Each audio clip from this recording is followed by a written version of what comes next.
What if the heaviest clutter in your home isn't the pile on the coffee table or the shoes by the door, but the things you never actually see? The boxes in the garage that haven't been touched in a decade, the folders on your computer stuffed with forgotten files, the stack of papers in a drawer that you keep meaning to sort through, and even those silent emotional weights tied to objects from a life stage long gone. Hidden clutter is sneaky. It hides in closets, in storage bins, in your phone, and in your heart, quietly draining your energy without you noticing. And here's the surprising part. Research shows that even unseen mess can increase stress because your brain knows it's there. If you've ever felt unsettled walking past a closed door or frustrated scrolling through thousands of old photos, you know exactly what I'm talking about. This isn't about cleaning for the sake of neatness, it's about reclaiming your peace of mind, your safety, and your freedom to enjoy the life you deserve after 60. Imagine how much lighter your days could feel if every corner of your home and your digital world was intentional, simple, and breathable. That's the journey we're going on today. Tap like and subscribe now if you're ready to start clearing what's hidden, organizing what truly matters, and making space for a calmer, brighter season of life. Not someday, but this month. Eulalie North is 67, a retired postmaster from a quiet town in New Mexico. For decades, she was the heartbeat of her community, the steady presence behind the counter, the woman who remembered birthdays, noticed when someone seemed down, and always found a kind word to share. Friends describe her as practical, sharp-witted, and full of humor that can soften even heavy moments. On the surface, her life looks orderly. Visitors step into her living room and see carefully polished wood furniture, neatly folded blankets, and everything arranged with intention. It feels calm, warm, and welcoming. But behind closed doors, Eulalie wrestles with a very different reality. Her attic is stacked with boxes that haven't been opened in years, school projects from her children, holiday decorations for seasons she no longer celebrates, and bundles of letters she can't quite bring herself to reread. Each box feels like a question she's been postponing. Her phone tells another story. More than 18,000 photos stored away, most of them duplicates or shots too blurry to keep. Yet scrolling through them has become exhausting, and each attempt to organize leaves her more overwhelmed than when she started. Even her hallway, once spacious and uncluttered, feels narrower these days. Extra chairs, storage bins, and little piles along the wall have changed the way she moves through her own home. At night, she notices herself shuffling carefully, worried about bumping into something or losing her balance. What makes Eulalie's story powerful is the tension she feels between her love for the past and her desire for freedom in the present. Every object carries a memory, and every memory holds a piece of her heart. But deep down, she knows that if she doesn't address these hidden spaces, her children will inherit the burden one day. That thought keeps her awake some nights, not because she fears judgment, but because she wants her legacy to be joy and love, not boxes and clutter. Her dream is beautifully simple: to remain in her home, surrounded only by what truly serves her life now, and to create a space where she feels both safe and light. Eulalie embodies the reality so many seniors quietly face: the challenge of letting go, the courage to start fresh, and the hope of shaping a home that reflects not just the past they've lived, but the peaceful future they still long to enjoy. Step 1. Spot the unseen. One of the easiest traps to fall into as we get older is believing that if something is tucked away, it isn't a problem. After all, if the living room looks neat, the kitchen counters are clear, and the bed is made, then everything must be under control, right? But here's the hidden truth: what we don't see can still weigh on us. The closets we never open, the drawers we stuff full, the garage shelves stacked with someday items, these spaces quietly remind us of unfinished business. Even if you're not looking at the clutter every day, your mind knows it's there. It's like background noise, constant, subtle, and draining. The first step in reclaiming your space after 60 isn't to start tossing things out. It's to acknowledge what's hiding behind closed doors. Walk through your hallway. Count how many doors lead to closets, cupboards, or rooms filled with items you haven't touched in at least a year. Don't judge yourself, just notice. The simple act of recognition is powerful. You may be surprised at how many areas you've learned to ignore. This awareness isn't about guilt, it's about giving yourself clarity. Think of it this way: each closed door is a silent promise waiting to be fulfilled. By spotting these unseen spaces, you're shining a light on corners of your home that deserve peace instead of neglect. And remember, you don't have to open them all at once. Just take inventory today. Which hidden door stresses you most? Is it the attic, the hallway closet, or maybe that drawer in the kitchen everyone avoids? Comment below and let's see how many of us share the same secret spots. And here's the exciting part: while simply spotting the unseen is eye-opening, the next step goes even deeper. Because once you discover what's hiding, you'll face something more personal: the emotional clutter tied to those items. And that's where most hearts melt and finally let go. Step 2. The why box for emotional items. When most people think about decluttering, they imagine old clothes or extra kitchen gadgets. But the hardest clutter isn't practical, it's emotional. These are the objects that whisper stories every time you touch them. The scarf your spouse once wore, the birthday card from a friend who's no longer here, the baby blanket from a child who now has children of their own.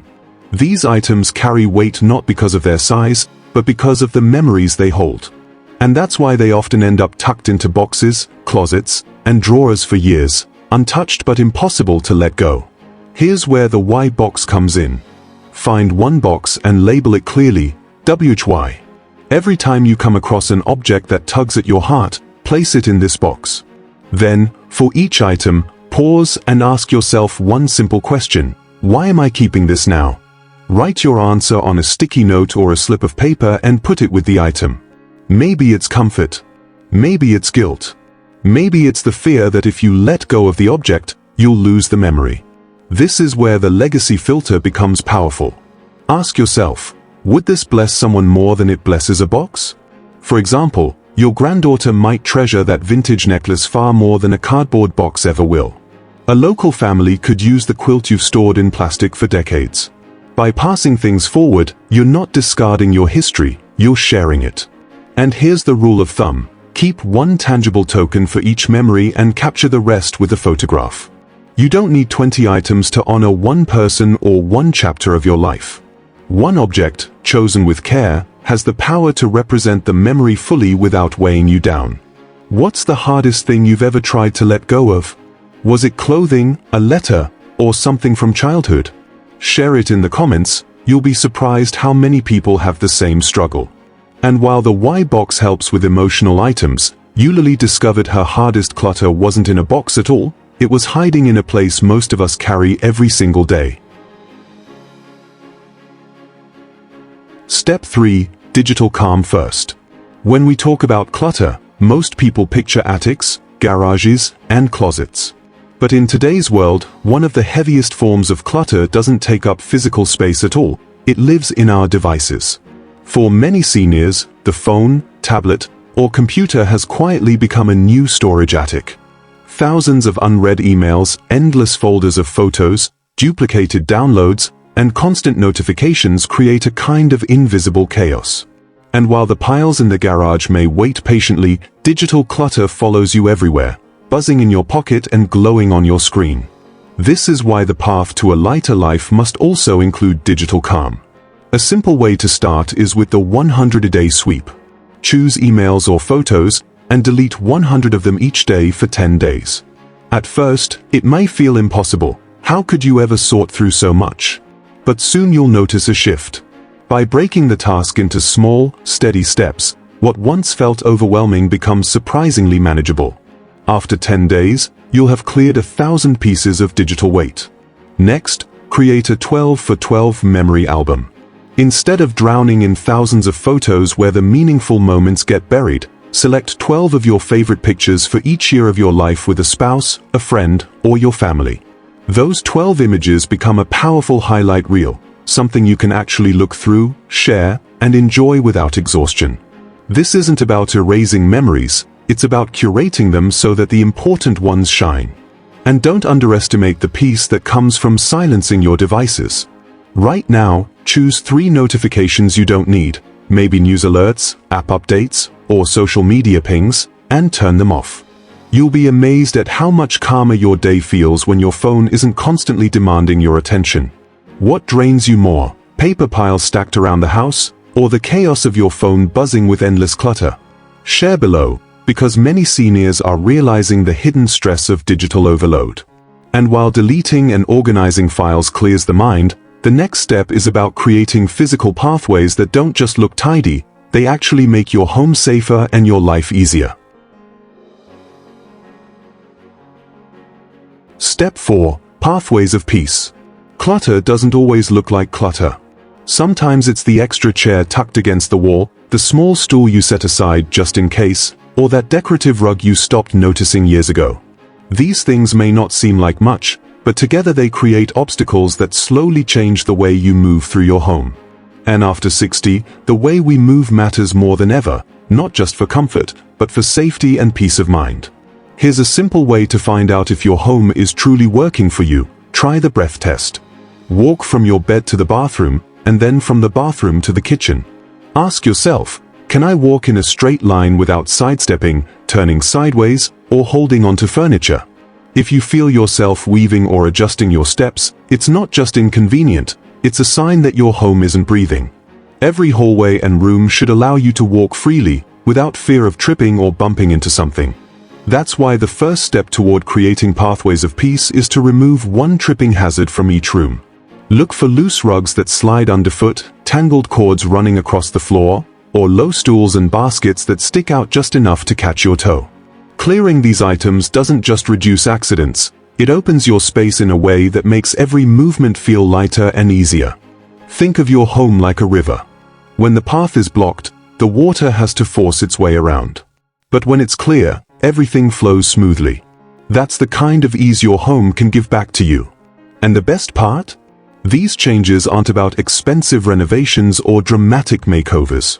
They're about small adjustments that add up to freedom, dignity, and calm.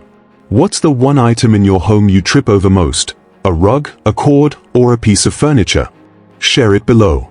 You might inspire someone else to finally move theirs today. And once your pathways are open, the next step is about creating a simple, tiny setup that makes every morning feel lighter and more peaceful. Step 5. The golden hour tray. There's a moment in every day, often in the morning or just before bed, that sets the tone for everything else.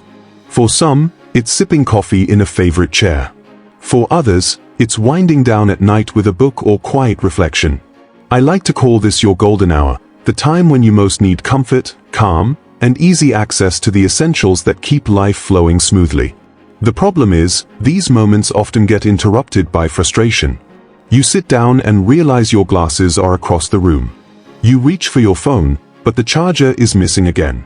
You go to take your evening medication and realize you left it on the kitchen counter. These little disruptions may not seem like much, but they chip away at your peace of mind and add unnecessary stress to what should be your most restful moments. That's why creating a golden hour tray is such a powerful shift. Find a tray that fits comfortably on a side table next to your favorite chair. On it, place only the items you truly use daily. Your medications, your glasses, your phone charger, a small notepad with a pen, and perhaps something simple like lip balm. This isn't about cluttering another surface, it's about curating one intentional spot that supports you. Refill or reset the tray each night so it's always ready for the next day. Everything else? Tuck it out of sight. What happens when you do this is bigger than convenience. You create a little island of order, a space where you know exactly where your essentials are, no searching or second-guessing required. And in that small act of preparation, you reclaim a sense of control and calm. It's a reminder that aging with grace isn't about giving up independence, it's about setting yourself up to thrive in simple, thoughtful ways. What's the one thing you always misplace? Your glasses, your remote, or your keys? Share it in the comments. You'll probably find you're not the only one. And once your golden hour tray is set, the next step will help you go even further by taking on one hidden corner at a time, without feeling overwhelmed. Step 6. One hidden corner per week. One of the biggest mistakes people make when decluttering is trying to tackle everything at once. The garage, the attic, the closets, the drawers, it's enough to wear anyone out before they even begin. For seniors especially, that feeling of being overwhelmed can turn into a reason to do nothing at all. But decluttering doesn't have to be a marathon. In fact, the most powerful results often come from focusing small. That's why this step is all about choosing one hidden corner per week. It could be the top shelf of a closet where boxes have been gathering dust, that junk drawer in the kitchen that seems to swallow everything, the bin under the bed filled with old linens, or even a shelf in the garage that's stacked with tools no one has touched in years. Pick just one. By narrowing your focus, you make the process not only manageable but achievable. Here's how to make it work. Grab 3 tubs or bags and label them Keep, Share, and Bless. As you sort through your chosen corner, place items into one of these categories. Keep what you use or truly love. Share with family members or friends who might value it. Bless by donating items that could serve someone else better than sitting in storage. Then, set a timer for 20 minutes. When it rings, stop, even if you're not finished. This rhythm turns decluttering into a short, doable habit instead of a dreaded all-day task. What makes this method so freeing is the way it builds momentum. Each week, you'll see visible progress without burning yourself out. Over time, those small victories add up to a home that feels lighter and more breathable. And because you've approached it in pieces, the process doesn't just clear your home, it also strengthens your confidence that you can make lasting change. If you had to pick one hidden corner to start with this week, what would it be? The top closet shelf, the junk drawer, the underbed bin, or the garage shelf? Let us know in the comments. And while sorting one corner at a time is powerful, the next step takes it even further, helping you give away with joy, not guilt. It's the move Eulalie made that changed everything. Step 7. Heirloom Story Transfer. One of the deepest challenges of letting go isn't the object itself, it's the story attached to it. A quilt made by a grandmother, a set of tools passed down from a father, or a necklace worn on a wedding day carries more than fabric, metal, or wood. It carries the laughter, struggles, and love of a whole chapter of life. This is why so many items end up sitting in boxes year after year. We don't keep them because we use them, we keep them because they hold a story we don't want to lose. But here's the truth, a story doesn't have to disappear just because the object leaves your hands. That's where the heirloom story transfer becomes a life-changing practice. Before you donate, pass down, or release an item, take a moment to capture its meaning. Pull out your phone, press record, and spend just 60 seconds telling its story. Maybe it's the vase that sat on your mother's kitchen table, or the baseball glove your son used in Little League. Share what it meant to you, how it made you feel, and why it mattered. Once recorded, you have a choice. You can send that voice note directly to a loved one, giving them not only the object but also its living story, or save it in a dedicated memory album on your phone or computer. In either case, the memory is preserved, and the burden of keeping the physical item is lifted. The story stays, but the weight goes. This practice is especially freeing for seniors who want to pass along their legacy without overwhelming their children with stuff. Instead of leaving a house full of objects with silent histories, you're offering both the memory and the meaning in your own voice. Imagine how powerful it will be years from now for your grandchild to hear you explaining the origin of a cherished family piece, in your own words. What's one item in your home right now that you'd want your family to know the story behind? Share it in the comments, it might inspire you to record that story today. And once you've learned how to preserve stories while letting go of things, the next step makes decluttering even simpler. It's all about keeping one bag by the door that turns giving away into an effortless habit. Step 8. The Blessing Bag and Simple Tax Folder. Decluttering often loses momentum because of one small but powerful obstacle. We don't know what to do with the items once we decide they shouldn't stay. They pile up in corners, sit in the trunk of the car for months, or end up being shuffled from one closet to another. The good intentions are there, but without an easy system, the stuff never really leaves. That's why creating a blessing bag is such a game changer. Here's how it works. Place a sturdy bag, or even a simple box, by the door you use most often. Label it Blessing Bag. Anytime you come across an item you no longer need, but that could be useful to someone else, drop it in the bag right away. No second guessing, no setting it aside for later. When the bag is full, carry it straight to your donation center, church, or a local family in need. This small habit turns decluttering into an ongoing rhythm instead of a once-a-year struggle.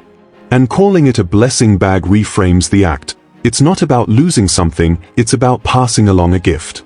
But there's another part of this step that makes the process smoother, especially for seniors who want to stay organized with their finances. Start a single folder, either physical or digital, and label it Donations 2025. Each time you drop off a blessing bag, place the receipt in that folder. No stacks of papers spread across drawers, no frantic searching at tax season. One folder, 1 year, everything in its place. Simple and done. This combination, the blessing bag and the donations folder, removes two of the biggest obstacles to staying clutter-free: indecision and disorganization. Instead of asking yourself, what should I do with this? You have a ready-made answer. Instead of scrambling to track your donations later, you've already created order. If you started a blessing bag today, what's the very first thing you drop inside? Share it in the comments, you might inspire someone else to do the same. And once you've built this simple system, the next step will take it further by creating a gentle rhythm. 3 simple habits that keep your home flowing without ever feeling overwhelming. Step 9. The 3-day rhythm. One of the reasons clutter creeps back into our lives is because we treat decluttering like an event instead of a rhythm. We build up the energy for a big spring cleaning day, only to feel drained, overwhelmed, and reluctant to do it again. But just like health is better maintained through steady habits than crash diets, a lighter home comes from small, repeatable rhythms woven into everyday life. That's where the 3-day rhythm comes in. A simple schedule that transforms decluttering into part of your weekly flow instead of a dreaded chore. Start with Monday mail. Every Monday, gather the mail from the week, flyers, bills, cards, catalogs, and sort it immediately. Shred what you don't need, file what matters, and pay or schedule any bills right then and there. This prevents the dreaded paper piles from spreading across counters and tables. Imagine walking into your kitchen each week without seeing unopened envelopes nagging at you. Next is Wednesday wardrobe. On Wednesdays, open your closet and choose 3 items of clothing you haven't worn in the last year. Maybe it's a jacket that no longer fits, shoes you've outgrown in comfort, or a dress that belongs to another season of life. By consistently letting go of just 3 items, you slowly build a wardrobe that reflects who you are now, not who you used to be. And with fewer clothes, the ones you love actually get more use. Finally, Friday photos. End the week by curating 50 photos from your phone or albums. Delete duplicates, blurry shots, or images that no longer hold meaning. Then, choose 1 photo to add to your 12 for 12 memory album. This turns thousands of overwhelming images into a treasure of highlights you'll actually enjoy looking through. What makes this rhythm so effective is its simplicity. It doesn't take hours, each step can be done in 20 minutes or less. Yet the long-term impact is profound. Instead of clutter building silently until it overwhelms you, you're gently clearing space, week by week, without ever feeling burned out. Which rhythm would help you most right now? Monday mail, Wednesday wardrobe, or Friday photos? Share below, because your answer might help someone else find the easiest place to begin. And as these rhythms create steady progress, Eulalie discovered something even more powerful, a personal breakthrough that showed her decluttering wasn't about losing at all, it was about finally finding room to breathe. 4 weeks, Eulalie had felt the quiet weight of the boxes in her attic, the crowded photos on her phone, and the narrow hallway that reminded her daily of the clutter she had learned to ignore. But instead of trying to conquer everything at once, she began with one small step, clearing just a single shelf in her attic. She sorted through what was up there with patience, letting go of items that no longer belonged to her present life and choosing one meaningful token to keep. That first shelf became her first victory. And in that moment, she realized it wasn't about emptying the whole attic in a day, it was about creating breathing room, one corner at a time. Encouraged, she set up her golden hour tray next to her favorite chair. For the first time in years, she sat down to read without having to search for her glasses, reach for her medication, or wonder where the charger had gone. That small tray didn't just hold her essentials, it restored her sense of calm.